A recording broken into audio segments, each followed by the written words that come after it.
We got some bombshell-sized updates to get to for the San Diego Padres in terms of trade rumors. Could a star pitcher be on the move, or are they more secure? We got to get to everything that AJ Preller just said to the New York Post and what it might mean for you San Diego Padres fans. What's going on, everybody? I'm Christian Peterson. Welcome back to another episode of Padres Digest. As always, I got to do the obligatory YouTube thing. Start off the show with a quick, can you hit the subscribe button? All right, let's go back to baseball. Let's talk about these AJ Preller quotes from his interview with the New York Post. Largely, it boiled down to free agency, Dylan Cease, Michael King, and what moves the Padres might be interested in. I will show you. Here's the quote will come up on the screen here. Let's read it, then we'll talk about it. The huge parts of our team, leading the rotation, Preller said of his two-star pitchers. You got to see how the year plays out. It's still super early, and I know we've played really well to start the season, and our expectation is that we have a team again like we have seen multiple times in the last few years that can play deep into October. And if you're going to do that, you're going to do that with guys like Michael King and Dylan Cease leading the way. So obviously this is an obligatory endorsement of the guys. I think the fairly common narrative of the past offseason, whether or not you were paying all that much attention, was that the Padres put out some feelers into things like winning different free agent mega Japanese superstar guys that we apparently had no business and guys we lost out on, and then eventually reached a point where it was like, okay, we're gonna stop doing anything. You were even talking about wanting to offload payroll. They make a little pivot to extend Michael King with some options over the next couple of years, but nothing long term. And we arrived at the point where they were just like, we're going into the year. They made sort of a statement like, hey, we're not trading anybody. Like we're not taking more offers because nobody's sent us any really good, legitimate offers.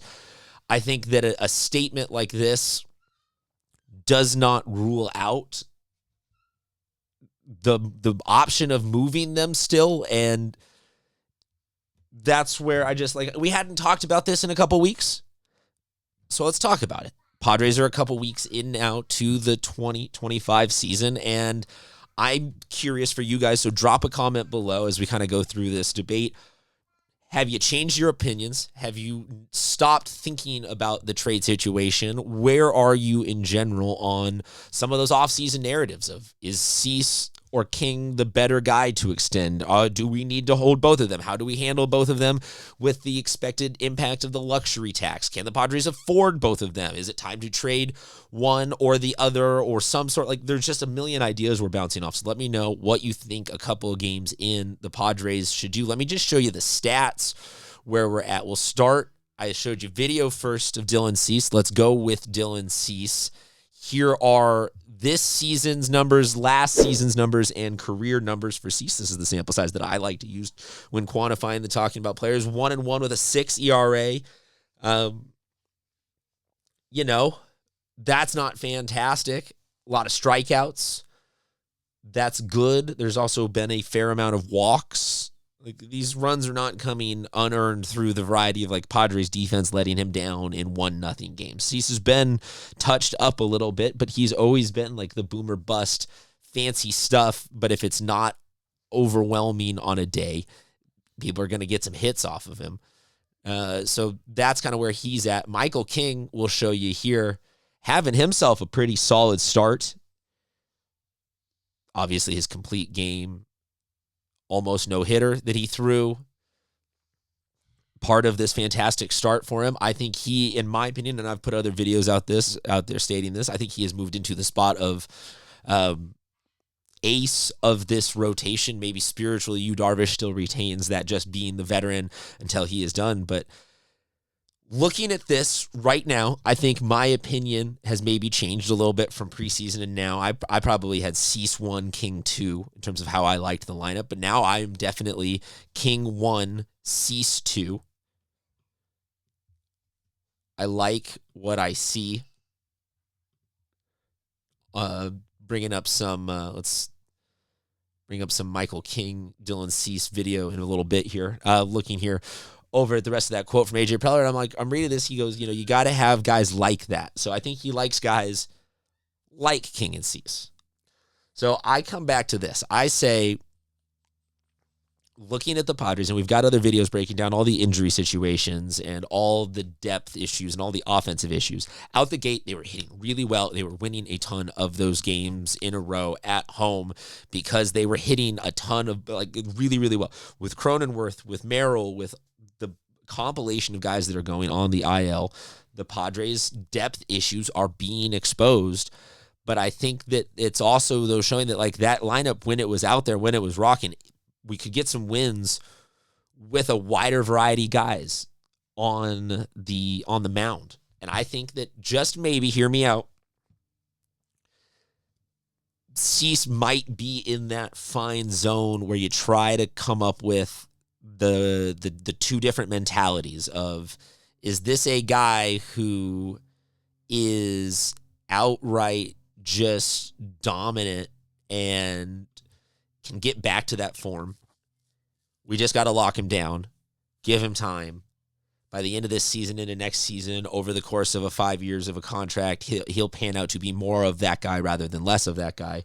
Or is this somebody whose stuff is on a good day amongst the best in baseball, but is also very potentially liable to days where it's, the slider's breaking too much, or if it went from cold to hot on a start, might not have the grip. Like, it just, there's way more flexibility and variability in terms of the results, and therefore we should try to get something back from the parting of ways with him instead of just letting him go in free agency and riding him out this season.